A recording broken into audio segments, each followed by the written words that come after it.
Welcome to a new test and teardown video. This time it's a Keithley Instruments 153 Microvolt ammeter. And I didn't do anything at all with this one. Sometimes I wanted to show you a little before picture just to show you how stuff looks. Sometimes when I score it, you can hardly look through the glass, and it's covered in a thick layer of gross dust. I don't know if this works or not, but I think it calls for a special cleanup first. I did try to, this one goes a little bit. Oh. Okay, I can. Oh, this is sexy. Look at that. But everything needs a little bit of cleanup, so let's try and open this one and see how it is inside. On my way to the back. Oh no. Look at that. That is so bad. What else can we see here? That is just a serial number. We got an output here, DC output, adjust, and a fuse. And we probably can see here if it's, okay, 234. So that is the mains voltage. Pretty funny. Wow, look at that. That is a little bit of a surprise. So this one is much older than I first anticipated. This is a tube-based product. And there's also a tube here. And another one shielded. Well, it's probably the power supply with a voltage reference tube. And, it's dirty. The fun thing is, it looks like the dirt came from the top. Look at that. No dirt under that capacitor. How's that possible? That is weird. So I better go outside and clean this. But, we got some other funny components. What is that one? That is special. Hey, what is that? Here we got some really special things going on. I look forward to figure that out. Can we maybe see what is going on? You're supposed to open this one. So this is probably a chopper and some light controlled chopping going on right there. That is what I expect so far, so that will be my first guess. And I really like the way that they shielded everything here. Let's have a little look at that one. I think I figured that out. So that is a coin cell battery, because it says Vata and something. So there's a bias. Look at that, a bias battery cell, coin cell thingy. And here is the test point for that. Look at all that dirt. That was just the dirt around here. And the thing is, this kind of dirt here is really, really sticky, nasty. So I'm probably not going to be able to brush this away with just compressed air and a little paintbrush. Also, this corrosion here is really, really bad. Multi-vibrator. Frequency adjuster. There's an oscillator running the chopping system. Wow. So after a lot of cleaning up with a paintbrush and compressed air, I can now see stuff and see what's going on. I want to take out the meter first. So I take away all the screws here and let's have a look if I can fix that meter. And quite often you'll find date codes. Here's a full date on the back of the meter. So it's 1966. That is nice. I love when I can date my products. Looking at the meter, I get a little bit sad. I don't know if you can see how bad the corrosion is on the inside. Even the mirror here is really, really bad. And I think the way that you open this, that'll be those two screws. And then you flip it out. There's a little, see, holder here. So yeah, I definitely think that is how it's done. Also some markings and a lot of stuff written here as well. Do not remove label, no. So it's a shielded meter and all that kind of stuff. And here's another 2166. Well. Yeah, that was right. This is exactly how to open it. Look what we got down there. A little bit of fungus and a lot of white dust. And I believe all that white dust is from that. If I touch down here.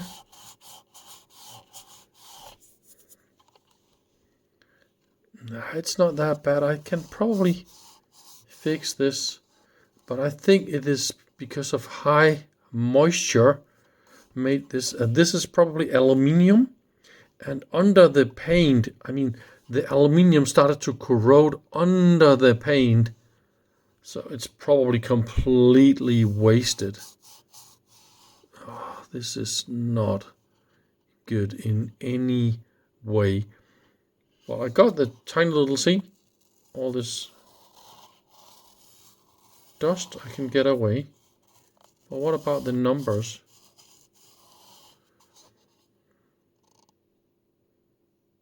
No, it's not affected.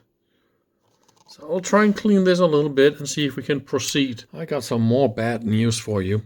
See, now you can see through this. But all this dirt I got all over the place. When I clean this off, it smells exactly like fire. And so this instrument was somewhere where they had a fire. And also all this corrosion by,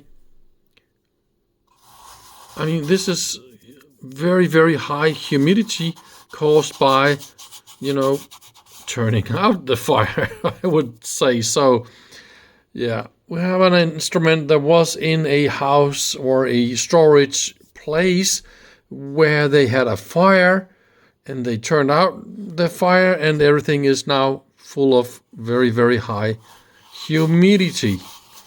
So will I be able to get this one up and running again? I don't know. But I will try a little bit more and we'll see. So now this meter is nice and clean. Of course, I also check, see? The needle moves nice and fine. Okay, I'm not super happy about the corrosion dots there. But I can read this scale all perfectly fine. And I cleaned it a lot. And now I know about this, the fire smell. This explains actually a little bit more. All this dust all over the instrument.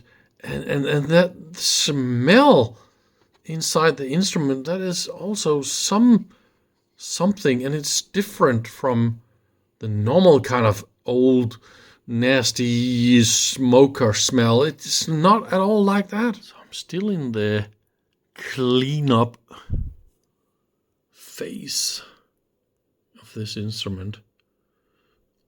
I don't know if you can see. Can you see this wire there? That's also corroded. And I think this is the optical interface for the chopper. So we probably got this doing the choppity chop, and that will be some neon bulbs shining some light through those light guides. And what else did I find? Yeah, about this, the coin cell. So up here, we got this coin cell, and I also see some corrosion right there. So how do you change the damn coin cell? That is the mystery. And I don't know if you can see this, but how do you access those screws? I think you need to remove the bottom plate, and then you'll probably be able to access those screws. So that is what I think I should do. So that was definitely the access to those screws from the bottom. So I removed the bottom plate, and then I removed the coin cell. And what I want to do is I want to mark those 2 points right there with a positive. That is the closest to the front. And that's because the outer metal part of this cell is a positive. And there's 0 volts and 0 ohms left in this cell. And see here it says made in West Germany. So this also tells us a little bit about the age of this little coin cell. That's amazing. And luckily it didn't leak that much. We only got a little bit of corrosion here, and it's probably just due to this nasty, sticky dirt. It's probably and moisture that discharged this tiny little cell. But that is, of course, the biasing for this amplifier.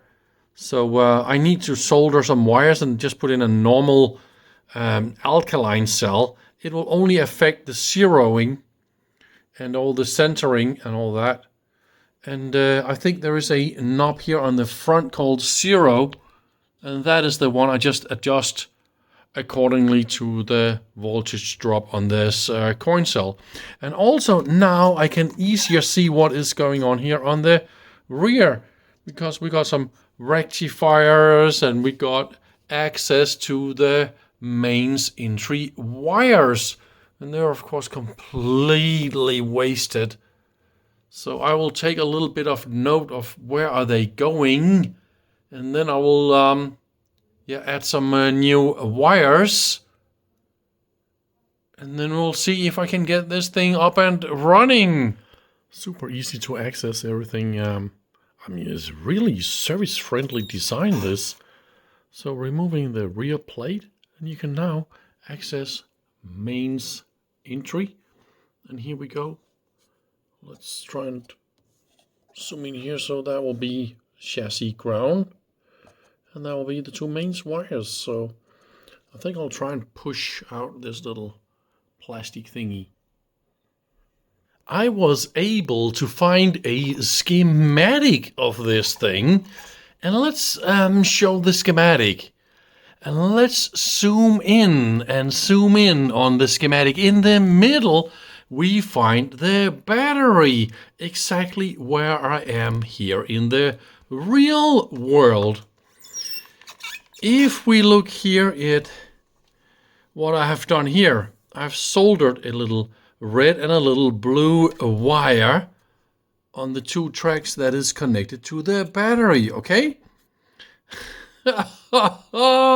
And then I measure with my ohm meter 196 kilo ohms, okay?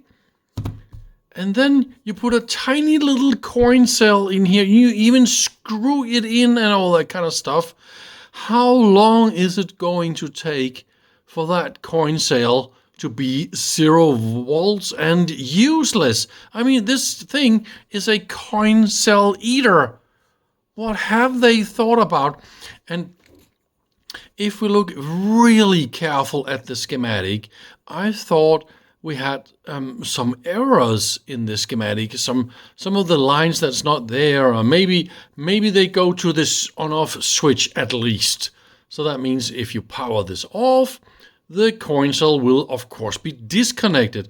But that is not the case. It is terrible. 196, and I will definitely try and show you this. So this is the power on off switch. See, all the settings. And let's see here. Any other setting, nothing changes how much you load the coin cell. Okay, I mean almost 200 kilo ohms, but that will, and this one is the 0 potentiometer, with that changes the bias of this amplifier. But really, really crazy design. I am a little bit in shock. Well, but I managed to mount a wire to the mains entry, and now I will try and see if I can. Yeah, I will first mount my meter again, and then I will mount a little 1.2 volt cell anyway, just to see what happens. But oh, I have to remember to remove it when I'm not using the instrument. So the right way to do this is to mount these wires on the back and have a little socket on the back with a normal 1.2 volt cell, so you can easily replace it. I mean, why isn't it made like that? It's confusing me a little bit. Well, I think I am ready to power this up now.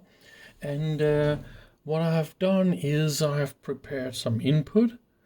And here's my little battery. Put in 0 in the middle, sort of. So full scale is 1 volt. And I think my input is, I don't understand exactly the difference between input are like, okay, so this is 2 mega ohm resistance or open. So that is the input impedance. Okay, so I take the 2 mega ohms. And then we can turn on some input, some mains voltage is now applied. And then we will crank on. And it's using 30 watts, 20 watts, and in a minute we should, we should probably get to 24 watts.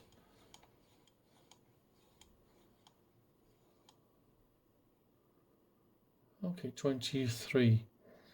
And now I got 0, and it's not really responding to the zeroing. Maybe this is not a super issue in the lower ranges, I mean in 1 volt. Okay, so let's try and give it a signal. So this signal you see here is a sine wave signal that goes between 0 and 1 volt. And I think we can all agree it looks like it's working. What kind of luck is that? I mean, it seems to be working. Let's change the frequency a little bit to make it slower. 0.1 hertz, like that. Yeah, I'll try and take a DC voltage, of course, and try and see what else happens. So what if I go in 3 volt range? It should, of course, only be 1. Oh, what is it doing? Is it sensitive? This is not looking normal. Hello? It looks like it's a little bit infected by something. Maybe it's this. This can't be normal. So that should be only 1 volt right there. There's some unstable behavior. So maybe you're only supposed to run this. Oh, look at that. Now it's going over the scale, so I should change my high level to something a little bit lower, like 0.9. Okay, and now it's behaving. Of course it needs calibration and all that kind of stuff, but it seems to be working. I think it's funny, the unstable behavior is sort of gone in this range, but if I take the other range, so this is 3 volts, and then it should,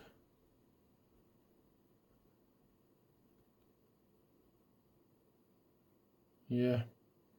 How visible is this on the video? It is a little bit visible. There we go. Yeah, what is that? What exactly is that? Okay, I didn't mount those shielding cans over the 2 tubes.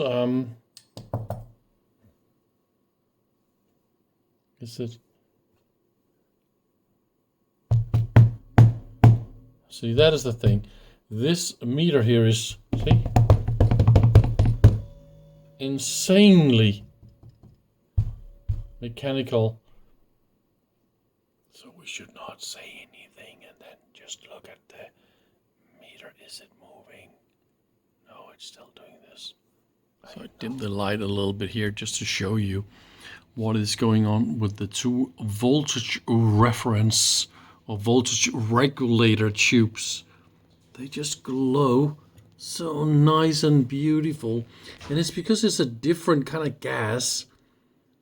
I don't know, is it xenon or is it argon or is it some other funky gas going on in there? And I think we see some other, yeah, we can see it here. That will be the blinky neons for the multiplexer or the selector, the AC selector. And there should be a little neon bulb down there that should be the indicator of this system running. This is also shown in the schematic. This little neon bulb here is not working, but as you can see up here, they are working. I should try and put this camera into slow-mo mode and take a tiny little clip, and you'll see exactly what is going on.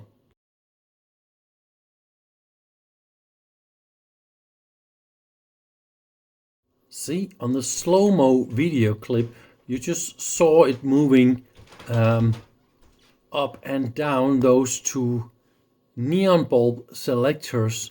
And of course, on the other end of this, of the light guide, we will have some LDRs selecting the different AC signals of the signal path. And this is how you can make a reliable, a gain drift free with tubes.